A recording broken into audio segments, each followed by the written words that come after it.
started as a very small self-help group of women who had a common vision of touching the community. We partnered with Uraia Trust at a program called Women Voices and Leadership Project, and we were given some funds to capacity build, to strengthen our organization, and to prepare some manuals and policies that will be guiding us in our activities.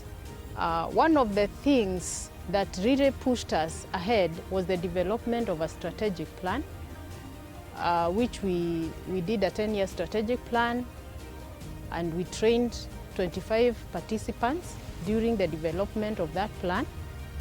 The volunteers, CREAW members, the staff, and myself. So our consultant who was helping us in development of the strategic plan was able to sit down with the organization management. We went through our activities and our programs, and we came up with a document. After that, we were able to develop a resource mobilization plan, which was to help us know how we are going to sustain ourselves once the donor funding is over. Immediately after, we developed a young women leaders mentorship manual that is still not in operation, and we were able to be trained on the same by an expert whom we had engaged to sit down with CREAWs, go through our activities and our programs, and finally develop the manual for us with, of course, the assistance of the management. Later, we were able to come up with a monitoring and evaluation plan. So the meal plan was finalized in the month of July 2022 with a culmination of a training of 25 participants who were taken through the documents. They were also trained on how it will work. It will work for the organization, and they were given an opportunity even to input on the same. After that, we were able to develop a policy advocacy strategy with the help of a consultant on the same, and also 25 participants were trained, and they were given an opportunity to input, to ask questions, and to walk the journey with CREAWs. Mwangaza ni kundi ambao iko na watu kama 1000 wa mama na pia wasichana. Tumejiunga pamoja tuweze kusaidiana kwa kazi ambayo tunafanya kwa mambo matatu. Mojawapo ikiwa ni uongozi wa kina mama. Jambo la pili ambalo tunafanya kuhakikisha tumepunguza dhuluma ama vita vya kijinsia. Kuna jambo la tatu ambalo tulikuwa tumeangazia kwa kuona mama ameweza kufundisha jinsi ya kuleta chakula kwa meza, na economic empowerment, kupunguza dhuluma. Kenya National Deaf Women Peace Network. So first of all, we advocate for the rights of deaf women and deaf girls in different spheres of life. For example, health, education, politics, economic empowerment, and stuff like that. The main cause of us coming together as an organization is because we felt the impacts of climate change, which brought a lot of issues which affected girls and women. Na tuliona ya kwamba ni vizuri sana tukae kwa pamoja na wamama ili tuweze kupata suluhisho na tuweze kusikika katika nchi yetu ya kwamba tuko na mashida fulani na tuone kama tutaweza pata suluhisho. We are a youth serving women-led organization, and our core aim is to address issues on female genital mutilation, child marriage, and any form of violence towards women and girls. As a result of the resource mobilization plan, we were able to come up with an idea of table banking where members save and get loans, and the interest is pulled back into the organization to help in funding some organizational activities. And as a result of the same, we were also able to get the Urgent Action Fund on top of the Uraia funding, which was a plus for us because we were able to do campaigns against FGM practices in Kirinyaga County. Sisi kama Mwangaza Women That Organization tuliweza kupatana na CRAWN Trust. Wameweza kutupeleka training ya total gender law, wameweza kutupeleka training ya uongozi wa kina mama na pia ya kuhifadhi ama kuchunga katiba ya Kenya. One of the things what we were addressing was on youth, on matters, dialogues among the youth, because we realized that youths are the backbone of this community and they are the only generation that will make a decision in ending FGM. So through the WVL support, what we were addressing was reaching out to the young people, particularly the young women and the men. And what we were doing was to train them to be champions at their own community level. So what we did is we did a training for the young people, and they were and we targeted the entire county, where we trained 20 young people, and the young people were also to cascade the same. So ours was to create a movement of young people across the larger county, where they'll become champions and change makers in at their own level. And one of the things that we were able to do is that through the young people we trained, we cascaded and we were able to create a network of over 400 young people across the county, which is an ongoing process, and everybody is doing change at their own capacity. And through the training, we had like 40 deaf women.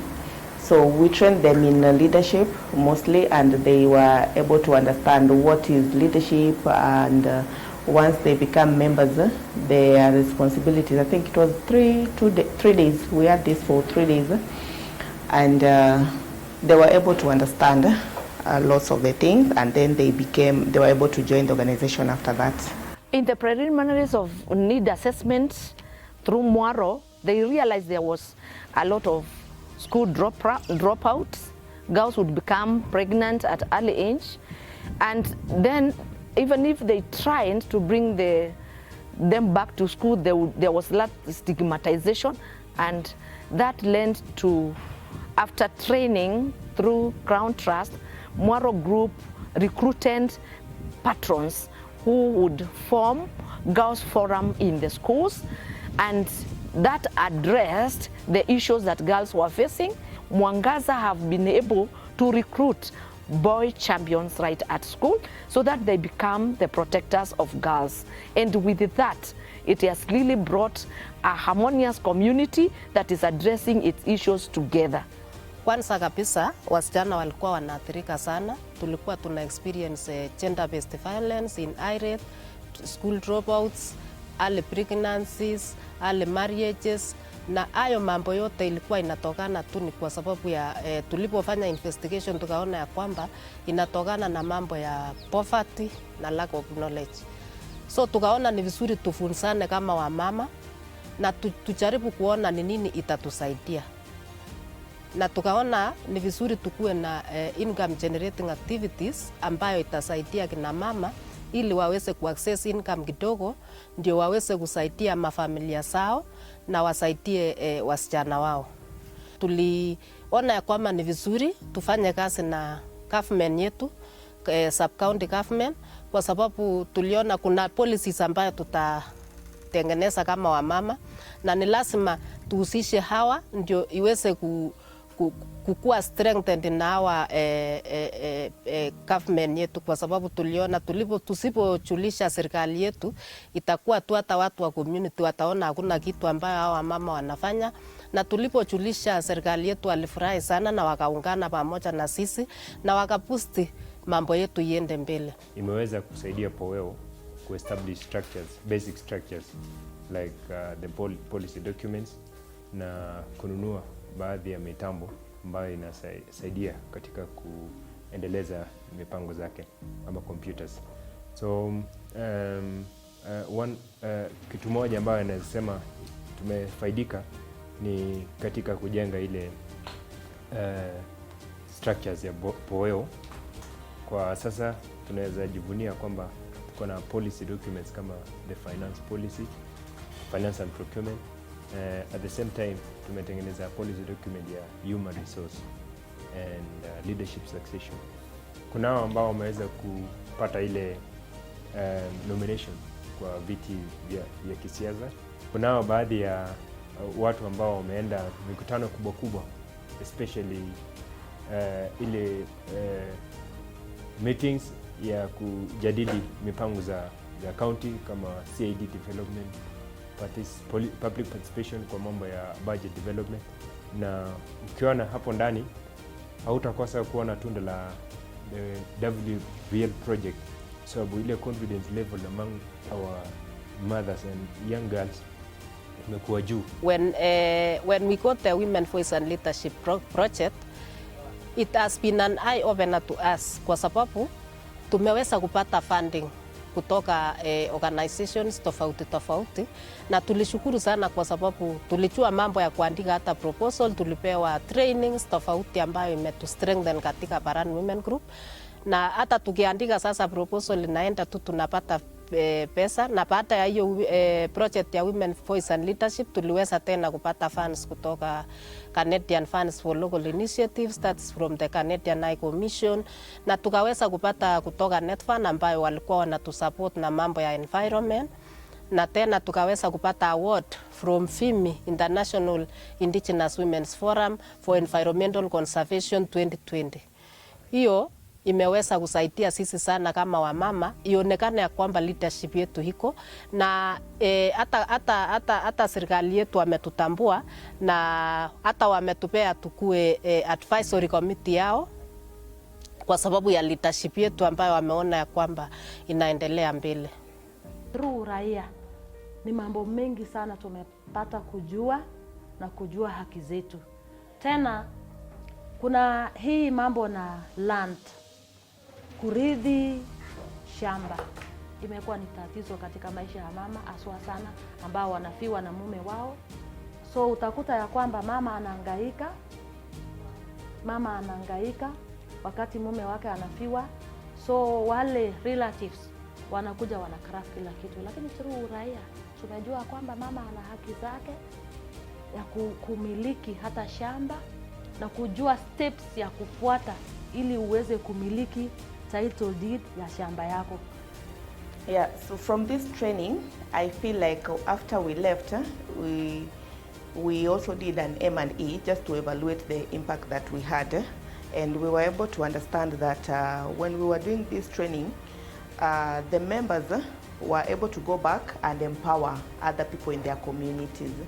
And we felt like there are other people who had been left behind who really also felt like they want the similar training. So we were just looking into how to manage the resources so that we can be able to train more people, and how to save the resources or make best use of the resources. So, and also we were able to understand what we were the expected problem and what eventually came as a challenge. Other few members were able to go back and even implement some of the things they had learned, how to save resources, how to make good use, and maybe if you make a plan and in case an emergency or something unplanned crops up, how to sort that. I feel that was well learned. And we've been able to carry out different activities. We've been able to start sign language training in some places, and I think that through that we've been able to even have more funds to run our office better. I am one of the beneficiaries of Afya Africa.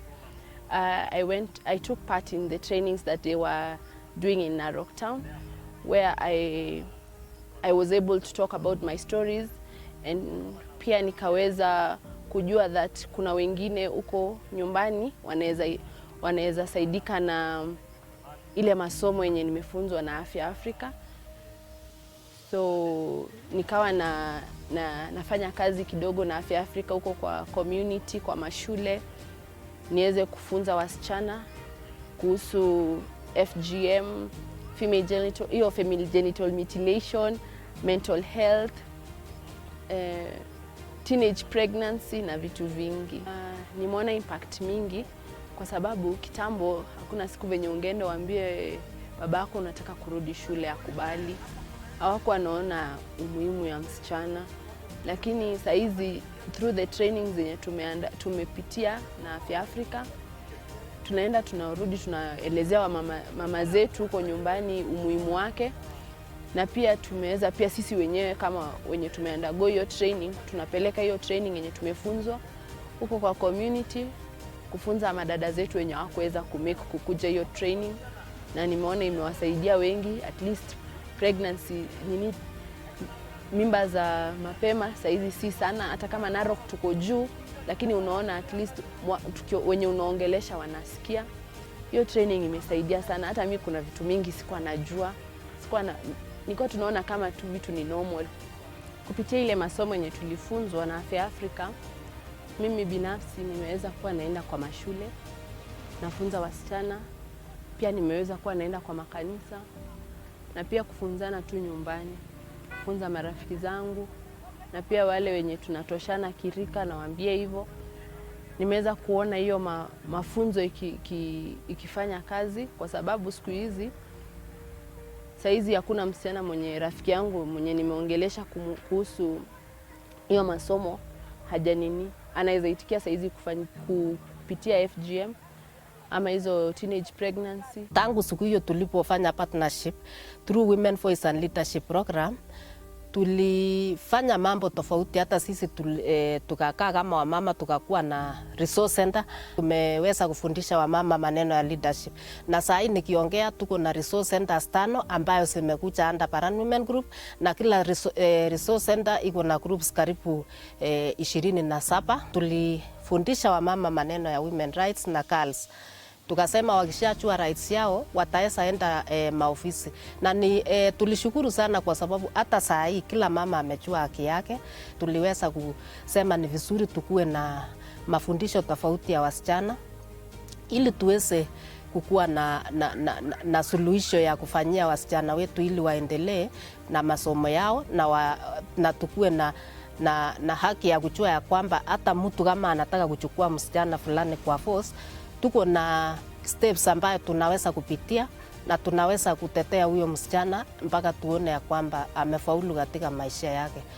Samani sisi hatukuwa tunafanya kitu, tulikuwa tunakaa tu tunangojea wazee wetu atuletee kila kitu, lakini leo sisi tumearefuka kabisa, tunajifanyia kazi yetu.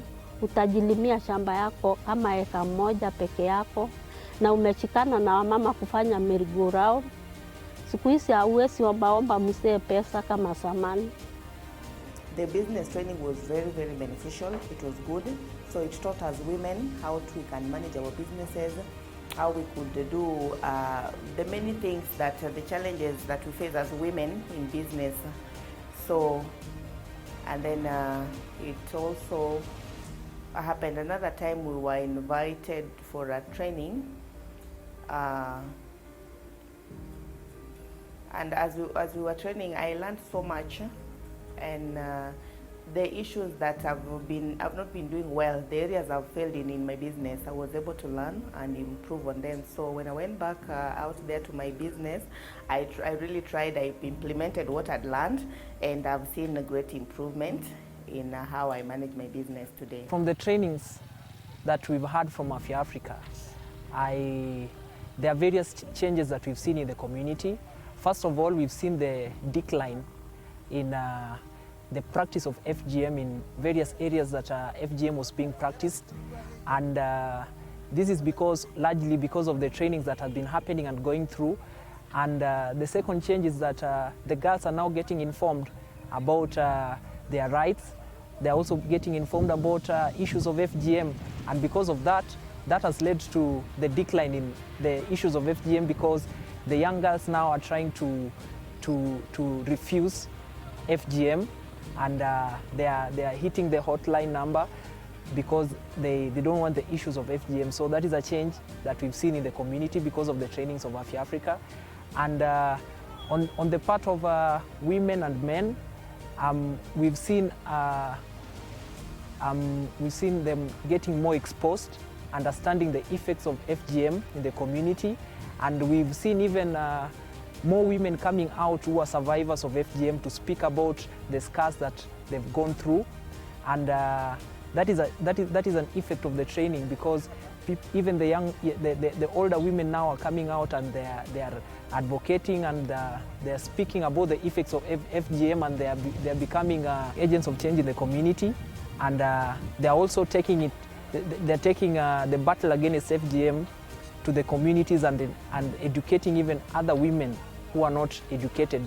Civic education, wakati nilienda nikapata hiyo elimu, hata na sasa niko na nguvu kule mashinani, nimesongea mbele ya umati ya wanaume, kwa sababu huko mbeleni sisi Wapokot mama hawezi simama kwa mkutano.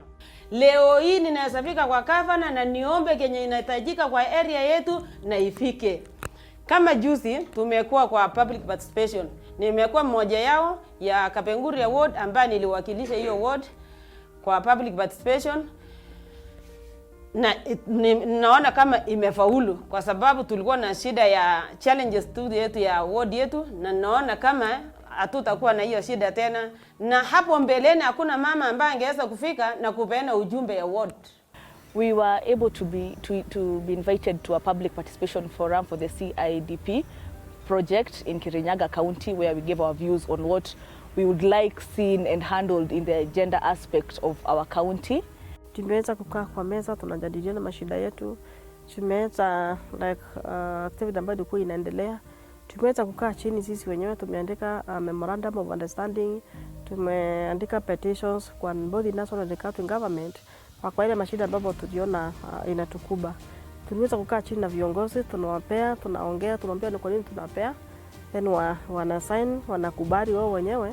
But kama hiyo mashida tuko nayo watakunja ground, waangalie, then watekeleze. From the trainings I attended, the first one was how to make a strategic plan.